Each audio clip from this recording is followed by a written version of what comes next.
As someone who's had to go through her own mental health journey and healing, I am over the moon to have today's guest, who is a clinical psychologist who helps people through psychotherapy to go and have purposeful lives because of having gone through that process with them. So I'm so excited to introduce today's guest, Dr. Akoth.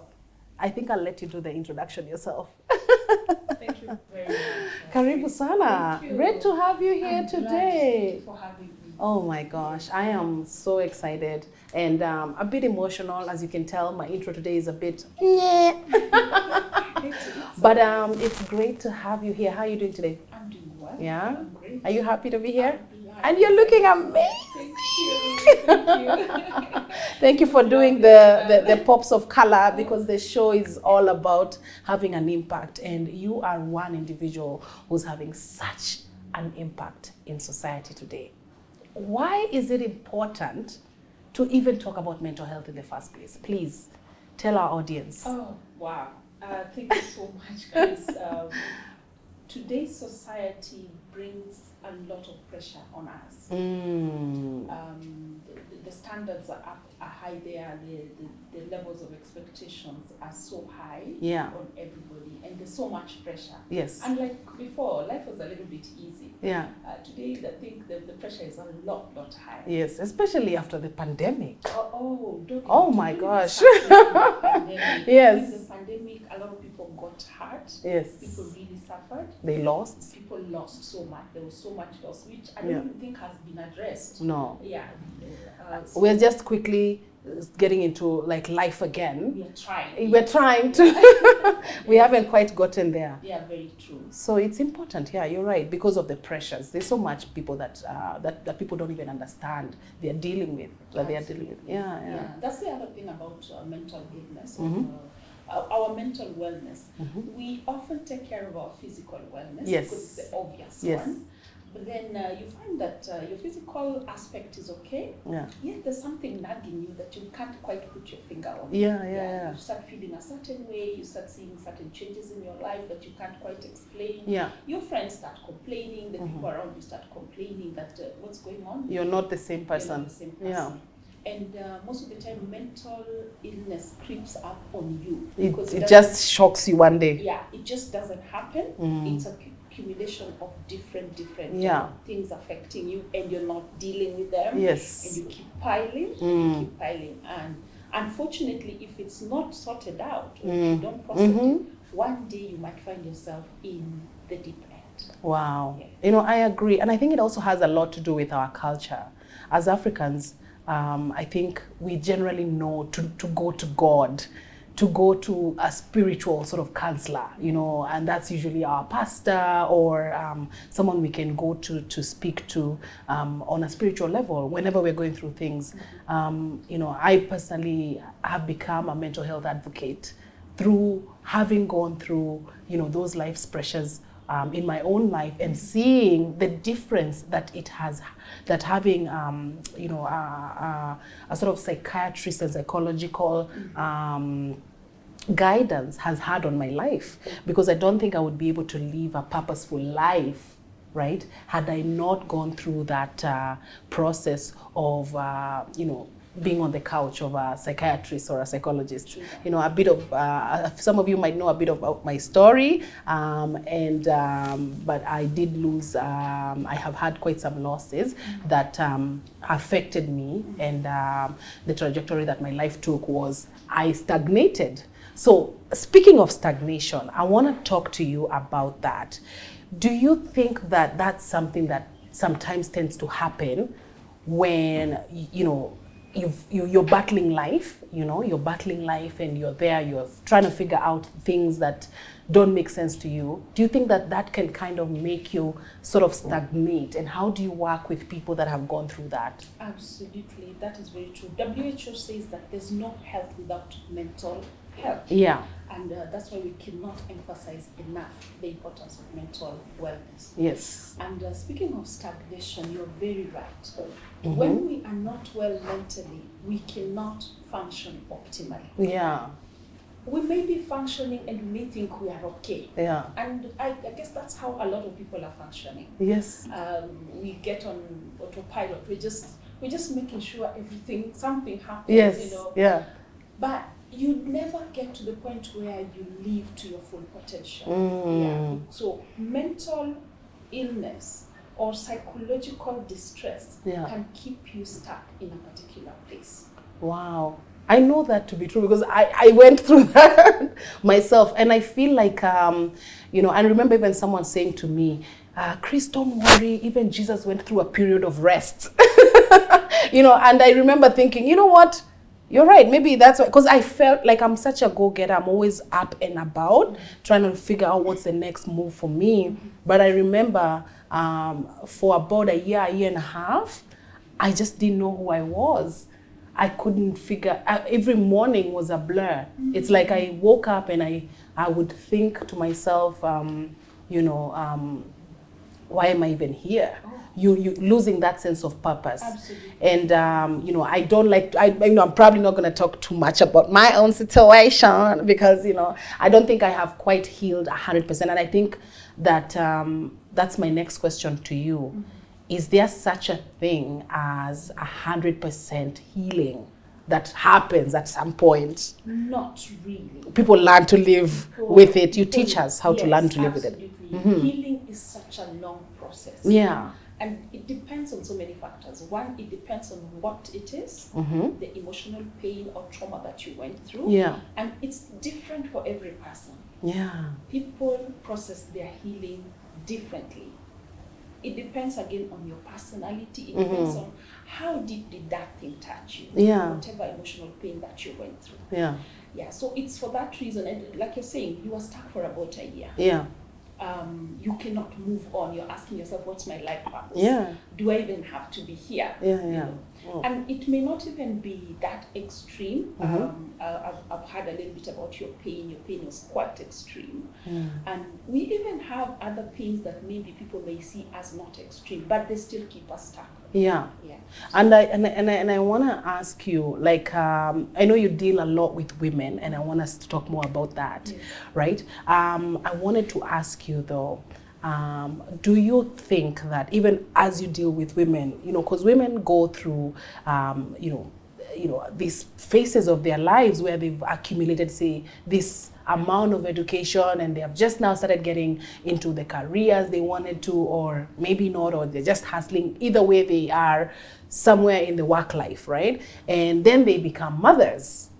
And for most women, for a lot of women, let me not speak for most, but for a lot of women that I have encountered, have the same story as myself, which is that's when the navigation kind of shifted. It's like, what do I do with my life now? Am I even me anymore, or am I just a mom? You know, because it's such a defining moment, becoming a mother. And so knowing that you deal with women a lot, you know, from a clinical psychologist point of view, what impact does motherhood have on the woman? Whoa, that's a huge one. Yeah. That's a good question. Motherhood is such a wonderful... I know, I love it. Yeah. Yeah, so you've asked what impact does motherhood have on the woman? Yeah. Motherhood changes you. Yeah. And we are talking about mental health and the woman and motherhood. Yeah, and the stagnation that happens for women, especially because they are going through that maternity leave. They're used to being go-getters, businesswomen, hustlers, you know, and then suddenly a baby is here and they can't even have, you know, a nap. Absolutely. Because they are newborns. Very true. Your life changes the moment you have a child, because Yeah. you're no longer living for yourself, you're living for another human being who is 100% dependent on you. And on top of that, it's not like you've ditched your other roles. You're still a wife, you're still a sister, you're still a caregiver, you're still doing all these other roles. Yeah. And as if that is not enough, we are somehow expected to be perfect in all these spheres of our lives. Yeah. Like, you're supposed to take care of that baby perfectly. You're still supposed to be the perfect wife. You're still supposed to be a career woman if you were, do your maternity leave and go back to work like nothing happened. Yeah. Nobody is even talking about the trauma that birth does to your body. Oh my God, I was going to say, like, I didn't want to interrupt you, but I'm thinking, I hope you're going to talk about the body. Because there is such a character development that happens, it's like, there's such a it feels like it's almost cruel. It like is. Giving birth to your body. It is, and we don't want to talk about it. No. We are expected to, like now, today, we are expected to be snatched. Right. Come from the maternity ward, snatched, you know, which is not natural. It's not a natural process. We need to allow the women to heal in their own space and at their own pace. Yeah. So birth alone, if we look at even from a medical perspective, birth is traumatic to the body because the body has to accommodate that process. Yeah. The biology of it alone is trauma to the body. The stretching of the tummy. Yes. The 9 months. 9 months you're carrying, I don't know, 3-4 kilos. Yeah. So that alone, if not well navigated, it can lead to, you know, phenomena like postpartum depression. It can lead to anxiety because you're anxious about your baby. Is a baby, you know, the anxiety of a new mother. You can't even sleep because you're thinking, is my baby okay? Is she breathing? Is she okay? You know, so there's so much, and nobody prepares you for that. Yeah. People don't talk about it enough, and you know, even I don't think. Yeah, you're right. Like, there's no manual. There's no manual. I know people go for the clinics, but do they exhaust? Do they exactly? I don't think so. Do they tell you? Do they tell us? Some do. Some. I know there are some. I know of Lamar's classes, which are more or less like, you know, training you for the process of the birth. For the birth process, but there are people who do the classes which how do we wipe babies, how do we breastfeed them. But I think for most women, if we're being honest with ourselves, it's just that one day that the nurse helps you, you know, how to latch, how to have the baby latch, and you know, everything else, it's either your mother, and some people don't even have that support system. Absolutely, you know? And I don't want to talk too much about that because I'm gonna start crying because I didn't have my mother the first time, and you know, when things went the way they did, I always felt like is it because my mother was not around? You know, I didn't have someone support system or something like that, you know. And you know, speaking of that, you know, I've had those two experiences of having a baby. The first one you know, I lost my newborn. In case you don't know my story, you know, we might not talk about it here, but it was featured 1 or 2 other places. But with my second experience with my baby girl, who's almost turning 4 now in December, oh, I thank God so much for her. Like, oh, I know, she's like I get so happy whenever I think about her. I had support. I had my mother around. I had family around. You know, I had someone who's also looking at the clinic card. It's time to go to the clinic. You know, it's not just me having to put the calendar together and still, you know, take care of this newborn. And such a big difference. So, I mean, when you talk about support, share with our audience, like, you know, how important it is and how much it affects a woman that does not have it. Now, support is, when we talk about mental health, support, social support is one of the what we call the protective factors. Yeah. Anyone who has social support suffers less consequences of mental illness. Yeah, whichever type of mental illness you're looking at, and you have a better chance of getting out of that deep place if you have social support. So I can also transfer that to when a woman has a child. When you have your child, you need all the support that you can get. Yeah. And I know someone who is now offering that platform to give, you know, Queendom. She's offering. Yes, she was here. Yes. She was here on the last episode. Yes. So she's offering that support to new mothers. Yes. So those are the kind of platforms that we need for the mother of today. Because again, look at it this way: the mother of today is in the urban setting. Yes, she is.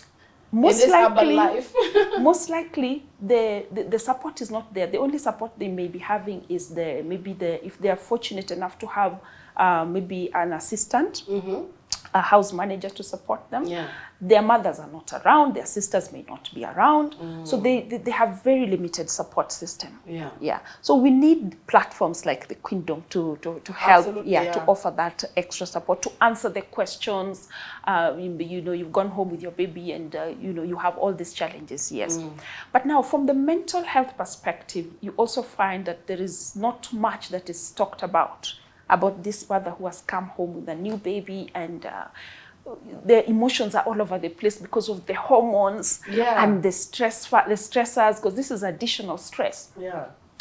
So this is where now I come in. Yes. This is where the psychologist needs to step in. Yeah. And it could be this emotional pain, it could be the support, but this is where I come in as someone who is looking at a preventive approach so that mother does not slide into postpartum depression. Wow. I love that. And I think in the past, and I'm going to bring it back to cultural beliefs and traditional mindsets that we've had. We've kind of imagined mental health and going to see a psychologist as something that entails madness, that one is not well, and I think I love this slogan that keeps going on in social media, how we need to normalize therapy. Absolutely. We need to be okay with talking about what it is we're going through in our lives.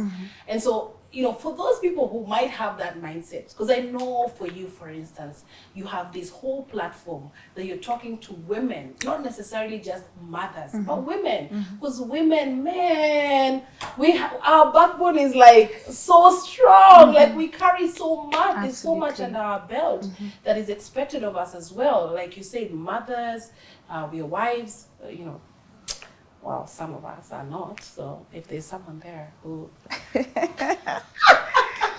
But yeah, I mean, women go through so much, even in their careers and in their home lives, but which we don't really talk much about. Like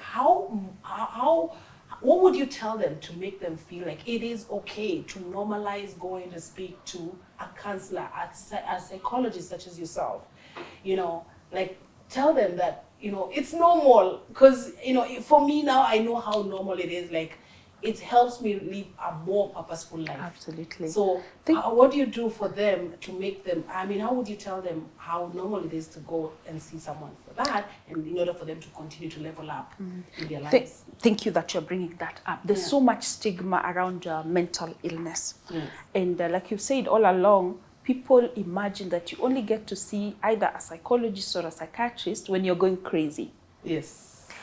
And you've said it correctly. I like what you're saying. We need to normalize seeing a psychologist. We need to normalize maybe not seeing a psychiatrist, but because a psychologist, a therapist, a counselor. And this is the reason why life is hard. There's so much pressure, like we said already. We need support. The support, we come back to the support. Yes. For example, I've lost my job. If I lose my job, I'm gonna go through the grieving process. I need to know that it's okay for me to cry. It's okay for me to grieve. It's a real loss. It's a real loss. Yes. The people who lost elections, for example, recently, it is a real loss, and it's okay to go through the grieving process. So we need to help people to understand that it's okay to talk to somebody when you're going through a stressful situation, so that, because this is what leads people to get to the point where you need now the psychiatrist.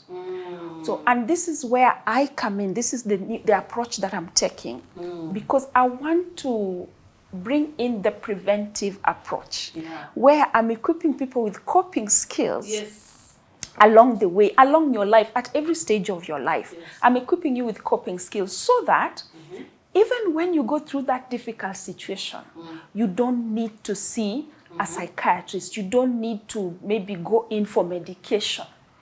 you know. And I know you have, sorry to cut you short. It's all right. But your program is so beautiful that the world just needs to know more about it. Tell people a bit about where they can find you online, because there's so much resources that you offer, and that they would need to actually tap onto some of that information. So where would they be able to find you to be able to get all that information? Because some people might not even know, what do I need her for? But then they might come on that website or social media platform and be able to find you there. Okay, thank you very much. Find me at www.drakoth.co.ke. You will see all the programs that we are offering. But my signature program is called Heal to Level Up. I love that program. Heal to Level Up, ladies and gentlemen, because that's when you just step into your purpose. Absolutely. Tell us more about Heal to Level Up. Now, the reason I came up with Heal to Level Up is because we all go through emotional pain. And like, remember we were saying, emotional pain keeps you stuck at one particular place. You don't live. Exactly. You don't live to your full potential. Yeah. So I want to work with women through the healing process. Yes. And like I also said, healing is a process and it's different for each person. Yeah. So it comes in two seasons. Season 1 is where we are unpacking the emotional pain. Yeah. And we are giving you the coping skills, and we are acknowledging that that pain is true and valid for you. Wow. You know, you just said something that made me realize how important it was for me. And, you know, without giving too much away with my situation, but I remember when I went for healing, that was the most fundamental thing for me, that my pain was validated. Absolutely. You know, like I said, I lost a newborn. And I remember even with my family, they would say things like, you'll have another baby. Or the baby, this happened to the baby. But here I remember they would say, baby Isaiah. You know, your pain is validated. Yes. Because you have lost a whole human being that you loved and you nurtured and you cared for. Absolutely. So I'd love to. You know, maybe we don't have enough time to talk more about you know, the importance of validating someone's pain. But it's so, you know, of course, from a psychologist's point of view, there must be a reason why you said how important it is for you guys who are in the clinical field to validate someone's pain. When you validate someone's pain, yeah, that it's very important that you're bringing that up. When you validate someone's pain, they feel like you're hearing them. You heard them. You listened. You gave them the opportunity just to be. And it's normally the first step in any healing process, whether it is trauma, whether it is whatever emotional pain that you're talking about. Because you need to acknowledge that pain and tell that person that what you're feeling, you're not going crazy, you're not being irrational. What you're feeling is real. Wow. So that's the value behind validating. Yes, and a lot of times we live in a society where our pain is not validated. You're dismissed. You're being told that you'll get another baby. What has that got to do with your pain? And if I lost my mom, no one would say to me, you'll get another mother. So I don't know, that's why I kept wondering, why is the baby being looked at as if it's a piece of item I went and purchased and it broke and now I'm gonna get another one? It's replaceable. And I remember the first reaction I'd have was anger. And the moment I have the anger, I would block any sort of counseling that was being offered, any sort of like support that was being offered. I'm like, let's not even talk. Because I would feel angry, I would feel misunderstood, and not understood at all. Absolutely. Right? So for me, I think of all the things we've discussed, like you talking about validating people's pain, I think that should be a reason for you to want to speak to someone, whatever you're going through, because we all have societal pressures, whether that is with our work lives, with our school life, we're trying to beat a certain exam, or even as moms, or just our home lives, even with relationships with our sisters and people around us generally, we're all dealing with some sort of pressures. And speaking to someone who's coming from a clinical point of view is so fundamental in that entire healing process, because they're probably the only ones who will validate your pain. Everyone else will tell you, like, get over it. Yeah. Like, it's kawaida, it's normal. So I love that. Wow. And on social media, Dr. Akoth, where can people find you? I'm not much on social media. I'm just getting into social media. But my Twitter handle is @Dr. Akoth.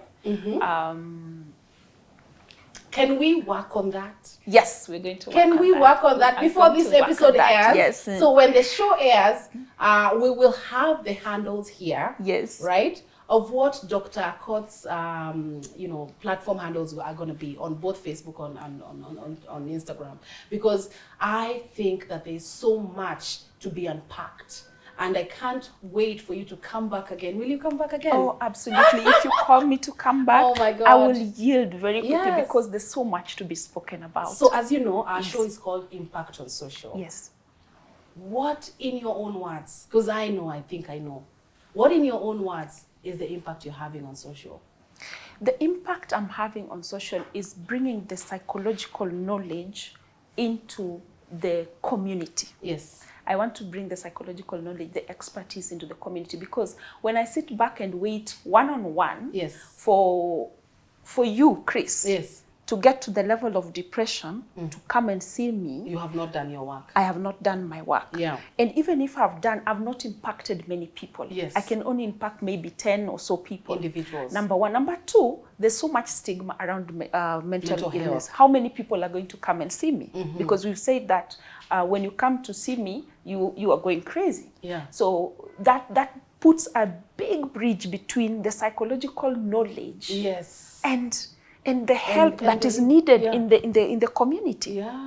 So that is how I am impacting the social by bringing a program like the Heal to Level Up, because I want to bring that knowledge to you. I've packaged a program that will help you to process. I will be packing you with coping skills from a psychological perspective, not just pulled from anywhere. Coping skills from a psychological perspective that will truly go on to transform your life. And like I said, it's in 2 seasons. Season 1, we are unpacking. We are unpacking and we are validating your feelings. Then season 2, we will go deeper and see, where are you stuck? And how can we level you up to your full potential? I love it. Woo!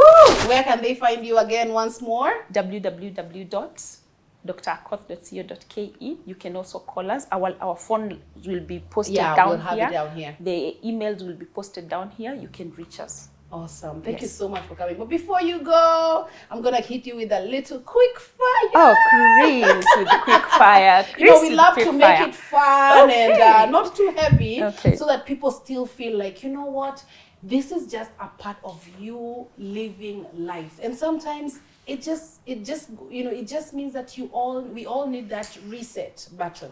We all need to be able to, unpack what we're going through in our own minds and, just reach out to people that like you, who are so open with their arms to help with the healing process and to help them level up. You've helped me level up a lot. I definitely know I'm stepping into my purpose because I met you. So thank you so much. Glad to hear that. Yeah, so the quick fire is, all right, happiness or money? Happiness. You would say that, of course, you're a psychologist. In the morning, is it tea or coffee for you? Tea. Tea. Yes. We're in Kenya. Yeah, I'm a Kenyan, full blast tea. And one more. Let me see. Would you rather education or experience? That's a tough one. I love knowledge. So is it education? Education. Education of experience. It's okay. Yeah. Because, with knowledge, you get to have that impact.